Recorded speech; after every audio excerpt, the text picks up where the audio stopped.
உயிர்த்தெழுந்த இயேசு கிறிஸ்துவின் வல்லமை ஊழியங்கள் வழங்கும் வசனப் பெட்டகம். இயேசுவே கர்த்தர்.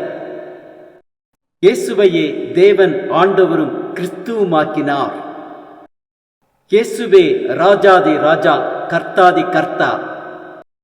கிறிஸ்துவே மரித்தோர் மேலும் ஜீவனுள்ளோர் மேலும் ஆண்டவர். கிறிஸ்துவே போதகரும் ஆண்டவருமாயிருக்கிறார். வசனப் பெட்டகத்தின் இன்றைய தின கருப்பொருள் மன்னிப்பு. மன்னிப்பு மன்னிப்பு உமக்கு பயப்படும்படிக்கு உம்மிடத்தில் மன்னிப்பு உண்டு.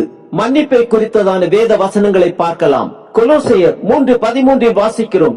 ஒருவரை ஒருவர் தாங்கி ஒருவர் பேரில் ஒருவருக்கு குறைபாடு உண்டானால் கிறிஸ்து உங்களுக்கு மன்னித்தது போல ஒருவருக்கொருவர் மன்னியுங்கள். சங்கீதம் 86:5 வாசிக்கிறோம். ஆண்டவரே, நீ நல்லவரும் மன்னிக்கிறவரும் உம்மை நோக்கி கூப்பிடுகிற யாவர் மேலும் கிருபை மிகுந்தவருமாயிருக்கிறீர். மத்தேயு 6:15 வாசிக்கிறோம். மனுஷருடைய தப்பிதங்களை நீங்கள் அவர்களுக்கு மன்னியாதிருந்தால் உங்கள் பிதா உங்கள் தப்பிதங்களையும் மன்னியாதிருப்பார். 1 யோவான் 1:9 வாசிக்கிறோம்.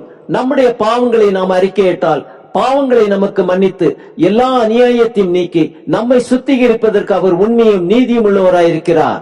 மத்தேயு 12:31 வாசிக்கிறோம். எந்த பாவமும் எந்த தூஷணமும் மனுஷருக்கு மன்னிக்கப்படும், ஆவியானவருக்கு விரோதமான தூஷணமோ மனுஷருக்கு மன்னிக்கப்படுவதில்லை. லூக்கா 23:34 வாசிக்கிறோம். அப்பொழுது இயேசு, பிதாவே, இவர்களுக்கு மன்னியும், தாங்கள் செய்கிறது இன்னதென்று அறியாதிருக்கிறார்களே என்றார். கொலோசையர் 1:14 வாசிக்கிறோம். குமாரனாகிய அவருக்குள் அவருடைய இரத்தத்தினாலே பாவ மன்னிப்பாகிய மீட்பு நமக்கு உண்டாயிருக்கிறது. லூக்கா 7:47-48 வாசிக்கிறோம்.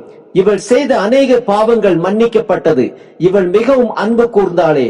எவனுக்கு கொஞ்சம் மன்னிக்கப்படுகிறதோ அவன் கொஞ்சமாய் அன்பு கூறுவான் என்று சொல்லி இயேசு அவளை நோக்கி, உன் பாவங்கள் மன்னிக்கப்பட்டது என்றார். மத்தேயு 18:21-22 வாசிக்கிறோம்.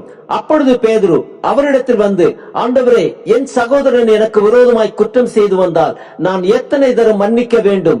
7 தரம் மட்டுமோ என்று கேட்டான். அதற்கு இயேசு, 7 தரம் மாத்திரம் அல்ல, 770 தரம் மட்டும் என்று உனக்கு சொல்லுகிறேன்.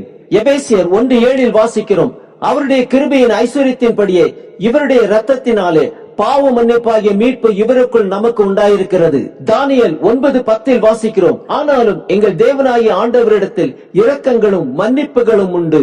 மத்தேயு 26:28 வாசிக்கிறோம். இது பாவ மன்னிப்புண்டாகும்படி அநேகருக்காக சிந்தப்படுகிற புது உடன்படிக்கைக்குரிய என்னுடைய இரத்தமாயிருக்கிறது.